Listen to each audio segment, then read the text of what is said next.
And there's a story I'll end with here. It's the story of Ibn Abbas radiallahu anhuma. One of my favorite stories of a young man who had a vision. Ibn Abbas radiallahu anhuma, the cousin of the Prophet ﷺ, loved by the Prophet ﷺ, he used to sleep in the home of the Prophet ﷺ, used to be behind the Prophet ﷺ on his camel and on his horse. He was always with him ﷺ, from the age of 10 to 13. So when everyone came back to Medina, after the death of the Prophet ﷺ, all these Sahaba that had gone on journeys were all there in Medina, tells his friends, 13-year-old friend, 13-year-old Ibn Abbas, he says, hey, the ashab, the companions of the Prophet ﷺ are everywhere today. Let's go seek knowledge from them. They're all here in Medina. Let's go ask them to narrate to us their hadith, their time with the Prophet ﷺ. Let's get something for them.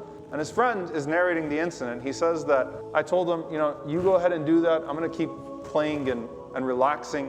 Let's go play with the pigeons instead.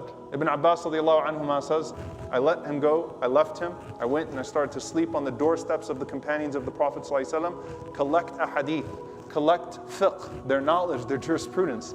Years later, they've grown up and that man is walking by and he's still playing with the pigeons as an adult. And Ibn Abbas radiallahu anhuma's house has become the first university in the history of Islam.